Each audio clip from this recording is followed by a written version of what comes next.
Bon n'oubliez à tous, ici le Rôle Histoire, votre aventurier dévoué. Aujourd'hui, je suis très heureux de vous retrouver pour un nouvel épisode de notre Let's Play Culture and Chill sur OA. Voilà, installez-vous confortablement et c'est parti pour la suite de nos aventures. Donc on recommence, on reprend pile là où on s'en était arrêté. Donc on en était là, on était dans cette espèce de royaume de l'eau, disons, dans ce monde sous-marin. Et on allait chercher les papillons qui nous permettront d'éveiller la créature, le kami de cette région. Donc on va commencer par là, puisqu'on y est, on va aller récupérer les premiers papillons. Voilà, donc j'espère que vous allez bien et j'espère que vous êtes prêts, vous aussi, à chiller paisiblement devant ce nouvel épisode de OA, du Let's Play Culture and Chill sur OA. Voilà, et puis en même temps qu'on va chiller, vous le savez, on va essayer de découvrir les références culturelles qui se cachent derrière ce jeu vidéo. On va essayer de s'interroger, d'analyser le jeu, faire des découvertes, voilà. Au fil donc de notre avancée, n'hésitez pas vous à participer en commentaire, n'hésitez pas à réagir en commentaire, à me dire votre point de vue, votre analyse, vous le regard que vous posez sur ce jeu. Et ce sera, ce sera un plaisir pour moi de vous lire et puis de vous répondre bien entendu. Donc super. Premier papillon de la zone trouvé. On continue. Le prochain papillon est tout à gauche dans cette zone. Peut-être en allant le chercher en passant par là. Ça m'a l'air d'être le bon chemin. Donc il nous faut 5 papillons à chaque fois pour...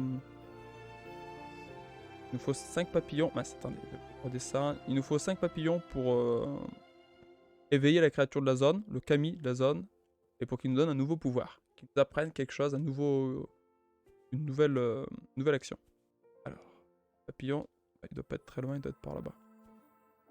Je sais pas si vous avez déjà joué, vous, à OA. Pour ceux qui me regardent, bien entendu. Est-ce que vous avez déjà joué à OA? Ou même si vous n'y avez pas joué, qu'est-ce que vous en pensez? Donc là, on en est, je me souviens plus, le 4e épisode peut-être? Je sais plus. Enfin, on a fait quelques épisodes déjà. Vous, qu'est-ce que vous pensez de OA? Voilà, ça m'intéresse.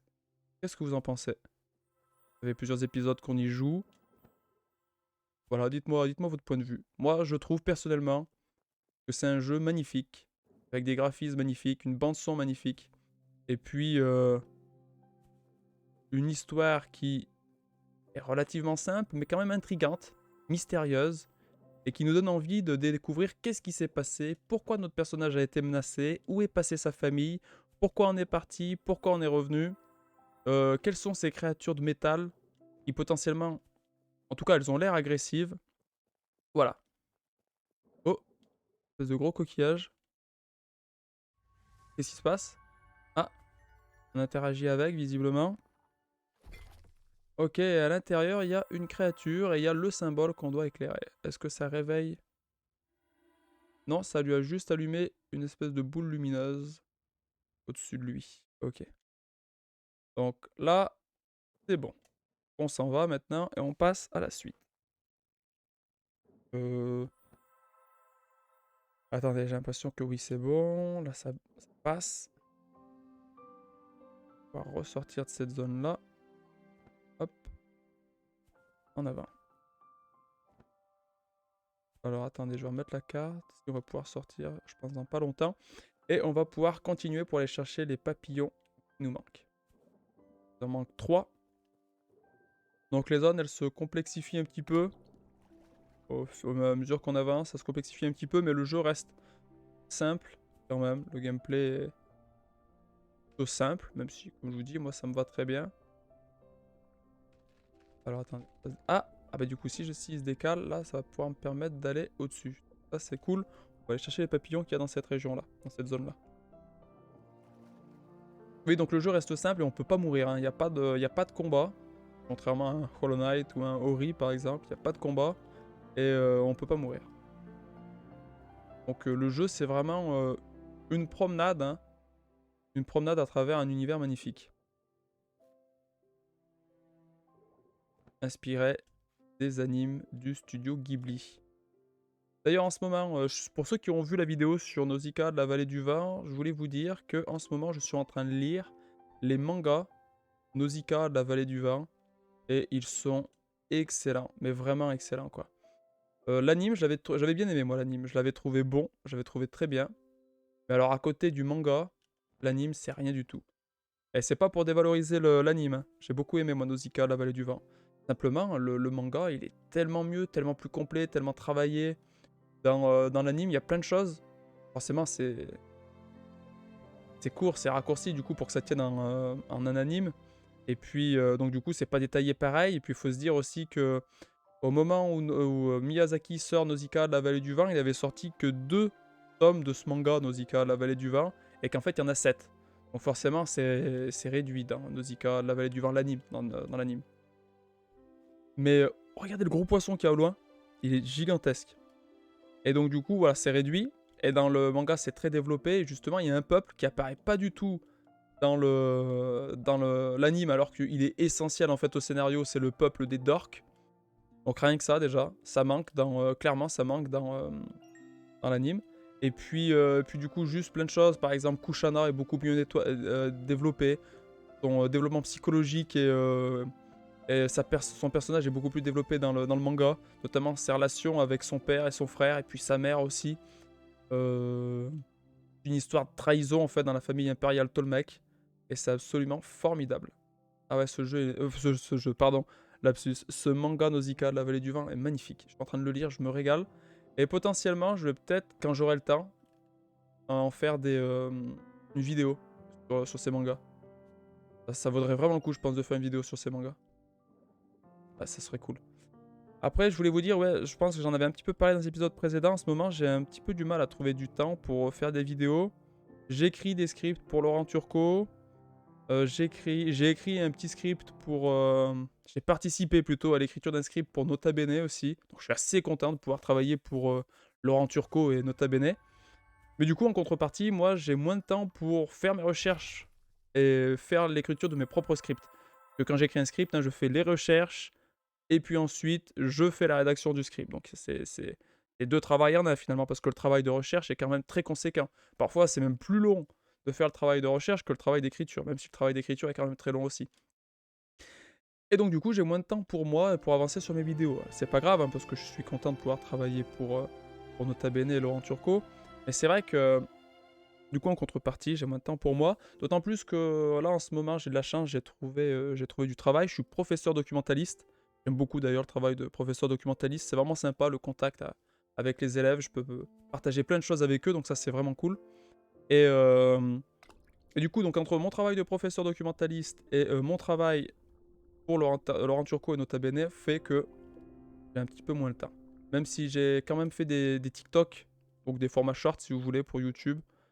Et j'en ai plusieurs en réserve. Donc au moment où cet épisode va sortir, j'en aurai sûrement sorti déjà plusieurs des shorts. Voilà, d'ailleurs, du coup, comme je parle de TikTok, hein, si vous voulez me rejoindre sur TikTok aussi, avec plaisir. Et puis je suis aussi sur Insta. Voilà, donc attendez, je passe ici. Donc peut-être qu'il y aura certains de mes élèves qui verront de Let's Play Culture and Chill sur OA. Voilà, j'espère que ça leur plaira.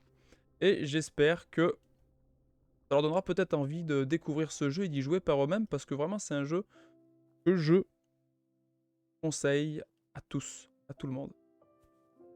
Alors, poursuivons, on n'est pas loin, là on a quasiment récupéré tous les papillons de la zone, c'est cool. On va pouvoir aller parler à cette espèce de... Oh, des espèces de méduses ici. Ok, alors, je vais descendre. Et je vais aller récupérer le dernier papillon qui ne doit pas être très loin, hein. C'est pas dans cette direction. Ok, une fois qu'on aura passé cette zone, je me souviens plus du tout, hein. C'est ce qui est cool, comme je l'ai fait il y a plusieurs mois. Je me souviens plus des mondes et de comment ça se passe. Enfin, il m'en reste une vague idée quand même.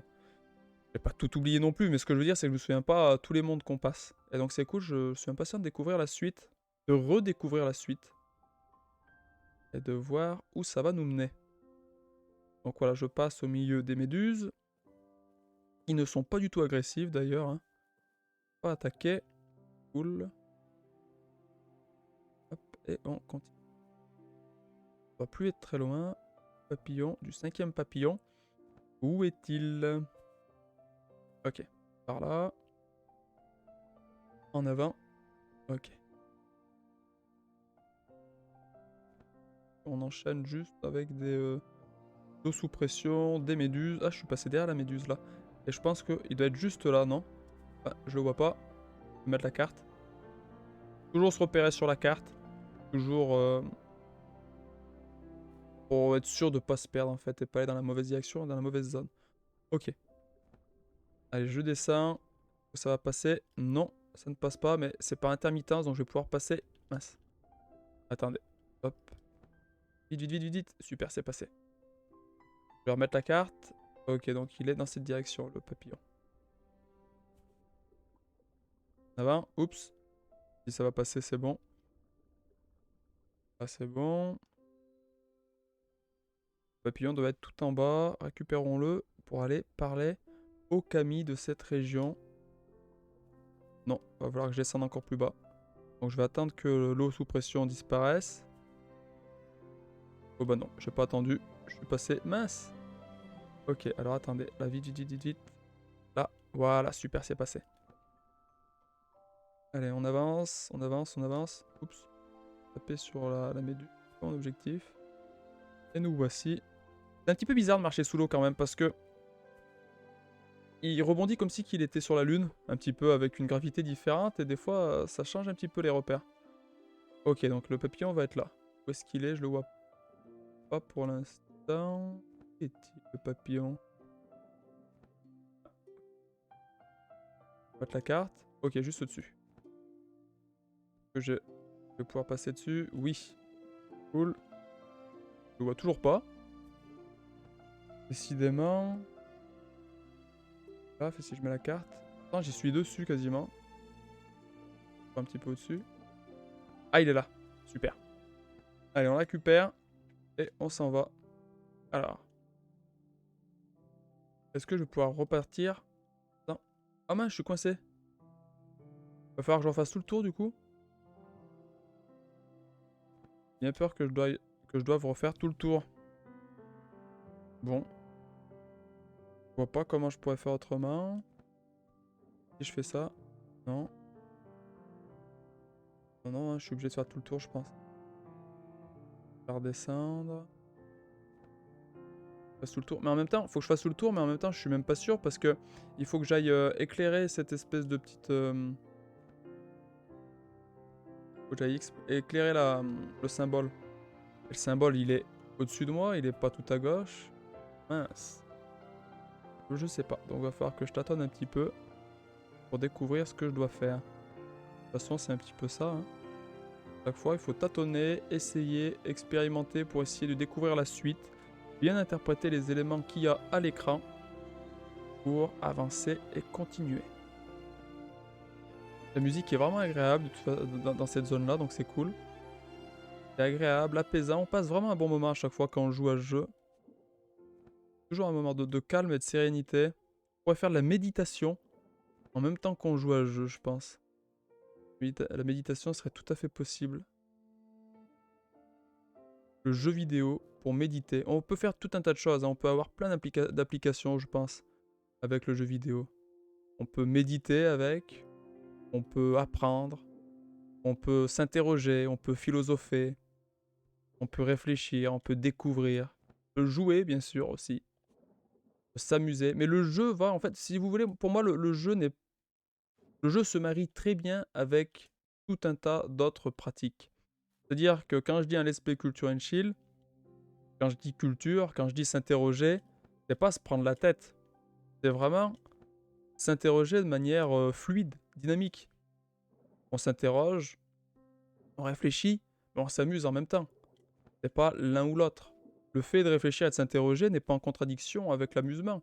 Et au contraire, découvrir un monde plus riche, grâce au regard qu'on porte sur ce monde-là, eh ben, c'est tout aussi stimulant et intéressant pour l'esprit. Je pense qu'on n'est pas loin là. Et donc du coup, c'est pas parce que c'est un jeu qu'on peut pas faire autre chose que jouer, mais tout en jouant. Le jeu est toujours là, est toujours présent, on s'amuse, c'est toujours détente, toujours agréable, mais en même temps, on a accès à toute une gamme de possibilités. Super, donc on finit d'éclairer ce symbole, très bien. Voilà, ça va réveiller donc cette sorte de pieuvre, je sais pas trop comment appeler ça. Je vois des tentacules, donc pour moi c'est une pieuvre. Mais j'y connais pas grand chose. En créature marine. Après évidemment c'est une créature marine qui est inventée, disons. C'est pas une véritable espèce de pieuvre. Là, je connais pas des...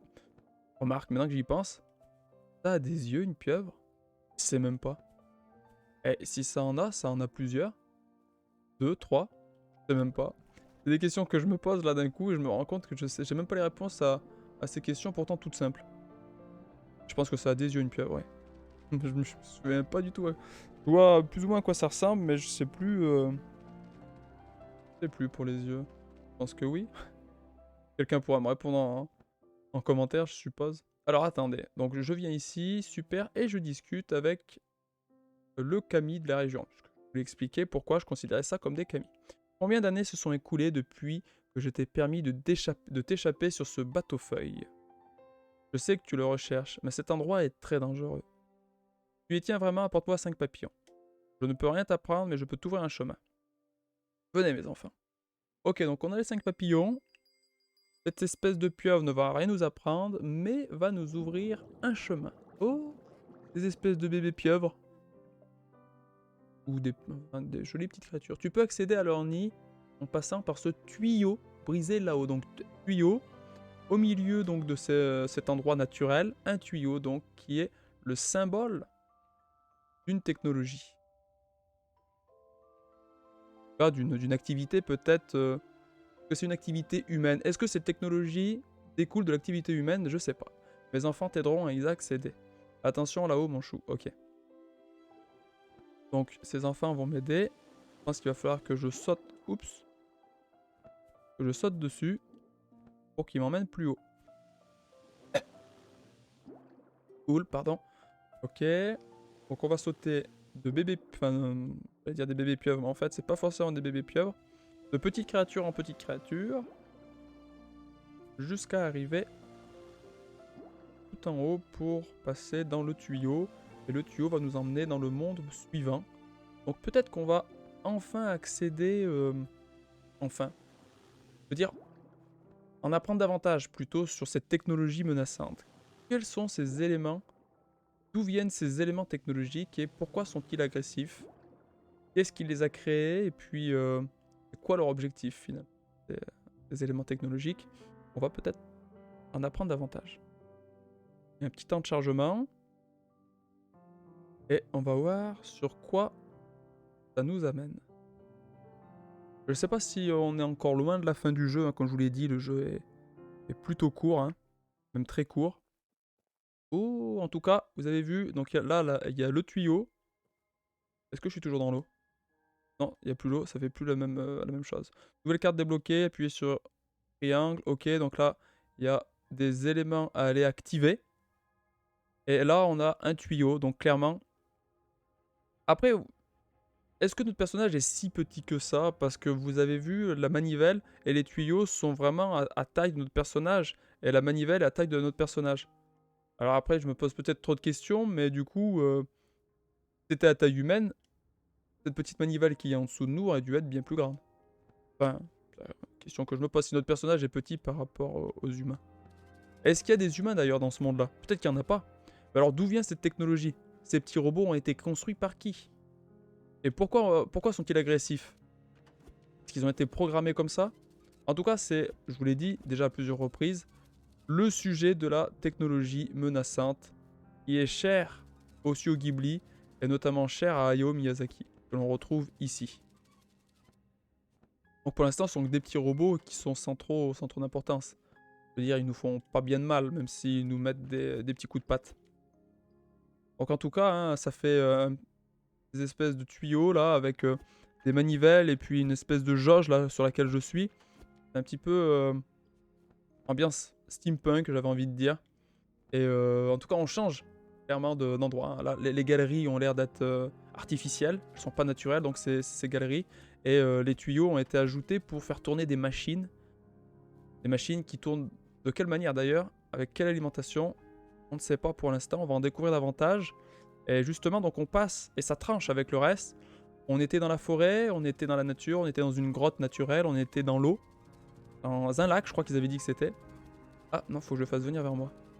On était dans un lac, et là on se retrouve dans une zone artificielle avec des créatures menaçantes. Il y en avait peu dans la nature. Et en plus de créatures menaçantes, on a toutes ces machines. Oups, attendez, j'ai pas envie d'aller tout de suite... Ouais, je vais d'abord passer... Mince. Je suis agressé par le petit bonhomme là. Ouh. Une grande machine là. Vous voyez, avec tout un système. Hop. Avec un robot ici aussi. Mince, il m'attaque. Je vais essayer de pousser ça. Ah, s'il me pousse. Non. Reviens. Peut-être que c'est lui qui va m'aider à pousser la manivelle bien. Hop. Allez, viens. Ouais, c'est lui qui m'aide à pousser la manivelle. Cool.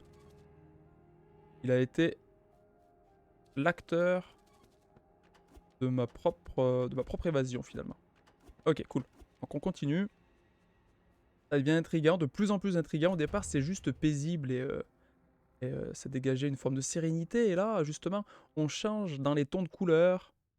On change dans l'apparence des éléments. Oh! Est-ce que vous voyez ce que je vois? Une espèce de robot qui est prisonnier avec deux jolis petits yeux jaunes et qui vient de se réveiller. Tu es cette petite fée. Donc lui aussi nous considère comme une fée, même si moi je vous avais expliqué que je considérais notre personnage comme un Kodama ou plus vraisemblablement un Koro Pokuro. Koro Pokuro. Ouais, c'est ça. Tu ne devrais pas être ici, c'est dangereux. Ok, donc il y a un danger, clairement. Donc une technologie menaçante. Pardon. Pourrais-tu me relâcher? Bon, il faut d'abord activer le boîtier de contrôle sur lequel tu te tiens. Ok. Va allumer le four, tu peux y accéder à travers la porte là-bas. Donc c'est une technologie qui repose peut-être sur la vapeur, puisqu'il est question d'un four qui va permettre d'activer les mécanismes. Là en tout cas, le robot, je réfléchis un petit peu et je le fais de tête, hein, j'ai pas les images sous les yeux, mais ce robot, pourquoi pas, est-ce il peut être, je pense, pourquoi pas, inspiré par les robots qu'il y a dans le château dans le ciel. Je sais pas si vous avez en tête le château dans le ciel, mais il y a des robots. Et donc peut-être une référence au robot du château dans le ciel, puisque ce jeu vidéo, on le sait, je le répète encore une fois, est inspiré explicitement des animes du studio Ghibli. Donc peut-être un robot du château dans le ciel. C'est-à-dire que là, le robot n'a pas l'air menaçant. Il y a une technologie qui est menaçante, une ambiance de technologie menaçante dans ce jeu, puisque les robots nous attaquent d'habitude, mais lui ne nous attaque pas, et donc du coup, pourquoi pas? Vous savez, ce sont les robots gardiens de Laputa, de l'île Céleste, et qui, en fait, on a l'impression que c'est des jardiniers. Clairement, là, les robots sont plutôt paisibles, et ils jardinent, mais en même temps, ça peut être des armes de destruction. Donc, pourquoi pas ça? À voir sur l'ambivalence, destruction et puis protection, à voir. Donc pourquoi pas inspirer des robots du château dans le ciel. Mais au-delà des robots du château dans le ciel, peut-être que ce robot peut être inspiré. Il y a quoi d'autre comme robot? Dans Nausicaa de la vallée du vent, il y a les dieux guerriers. Vous savez, les dieux guerriers, ce sont eux qui ont causé les 7 jours de feu, qui ont mis fin à la civilisation industrielle, donc dans Nausicaa de la vallée du vent. Autrement, je ne sais pas si vous savez, mais les animes, comment dire, ceux qui travaillent pour le studio Ghibli, et notamment Hayao Miyazaki, a été grandement influencé par Le Roi et l'Oiseau, qui est un film français, un dessin animé français qui a été réalisé par Paul Grimaud. Et pour le scénario, donc il y a Paul Grimaud qui a été aidé par Jacques Prévert. Ils ont travaillé tous les deux sur le scénario, donc Jacques Prévert et Paul Grimaud. Ne t'inquiète pas, nous ne sommes que des ouvrières, nous ne te ferons pas le moindre mal. Ok, donc il y a des robots ouvriers aussi. Il n'y a pas que des robots combattants, disons. Transporter les morceaux de charbon, c'est mon métier, mais où est-ce qu'ils sont? Ok, donc il faut lui trouver des morceaux de charbon et les apporter. Donc comme je vous disais, potentiellement, je sais qu'il y a un automate, une espèce de robot aussi dans Le Roi et l'Oiseau, et que Le Roi et l'Oiseau a influencé les animes du studio Ghibli. Hayao Miyazaki a été influencé par Le Roi et l'Oiseau. Et donc du coup, les robots qu'il y a dans le château dans le ciel sont potentiellement inspirés par l'automate dans Le Roi et l'Oiseau. Je vois à quoi il ressemble le robot. Après, j'ai jamais regardé, j'ai jamais eu l'occasion malheureusement de regarder Le Roi et l'Oiseau. Mais j'aimerais beaucoup. Ah super, donc on a trouvé comment trouver, on a trouvé le charbon. J'ai jamais eu l'occasion de regarder Le Roi et l'Oiseau, mais j'aimerais beaucoup le regarder. Et je sais qu'il y a un robot et ce robot me fait penser potentiellement au robot qu'on vient de croiser là. Alors j'en remets. Est-ce que c'était utile? Non, on dirait pas. Une fois, c'est suffisant. D'accord. On va continuer. Faut juste alimenter le feu là. Hein. Je pense qu'on est peut-être pas si loin. Oh, il est parti lui. Et il a mis le feu donc en partant. Ok. Donc là, on va maintenant alimenter. Pylône sur mon dos 4 fois et tout démarrera. Ok. Donc c'est pour attiser le feu. Mais seulement s'il y a du feu dans le four avant. Oui. 3 et 4. Ok. Donc on fait démarrer tout le système. C'est bien une espèce de machine à vapeur. Ok. Et donc lui, je vais pouvoir me débrouiller pour le libérer. Il va y avoir une petite énigme, je m'en souviens. Ça me revient un petit peu. Je me souviens plus de la réponse de l'énigme. Mais je sais qu'il y a une énigme à résoudre pour pouvoir libérer le robot. Et je vous spoil pas la suite, on verra bien. Est-ce que vous avez une idée de par quoi ce robot a pu être inspiré? Qu'est-ce qui a pu inspirer ce robot? Il y a aussi le géant de fer, mais c'est pas un film du studio Ghibli. Le géant de fer, possiblement, qui a peut-être pu inspirer ce robot-là. Pour Nausicaa, donc je vous ai parlé des dieux guerriers, oui, je vous l'ai déjà dit, donc pourquoi pas. Mais les dieux guerriers ressemblent pas vraiment à ça. Mais... Oh, ah oui, si, je vous en ai déjà parlé de toute manière, donc on verra. Les dieux guerriers qui sont une menace hein, pour l'humanité. Hein. Je veux dire, l'homme a créé les dieux guerriers, c'est une arme, biotechnologique qui a rayé de la carte hein, la civilisation industrielle. Donc, ils sont menaçants, les dieux guerriers. Tu as réussi, ces boutons permettent de contrôler mes chaînes. Utilise mes bras pour atteindre ces tours. Ok, donc là, il y a 2 tours, et il faut que je résous le casse-tête de la machine. Sous au premier étage, libérera une de mes chaînes. Ok, mais avant ça, il faudra aller au second étage. Saute d'abord sur le levier qui s'y trouve pour allumer la machine à sous. Ok, d'accord, il va falloir que je résoudre l'énigme. Très bien. Donc je vois qu'on est à 27 minutes. Je pense qu'on ne va plus être très très loin de la fin, à mon avis. Donc ce que je vais faire, je vais couper cet épisode ici. Et on terminera potentiellement le jeu dans l'épisode qui suit, ou au pire, ou au mieux d'ailleurs, je sais pas, dans l'épisode encore d'après. Voilà, on va continuer de s'interroger donc sur ce qui a pu inspirer ce robot. N'hésitez pas vous aussi à vous interroger, voire à faire peut-être des petites recherches à côté pour essayer de découvrir des choses que moi auxquelles j'ai pas pensé. Voilà, en tout cas j'espère que vous avez passé un bon moment, j'espère que vous serez là la prochaine fois. Et puis voilà, c'est tout ce que j'avais à vous dire. Donc je vous dis à la prochaine fois, c'était le héros de l'histoire, pour vous servir.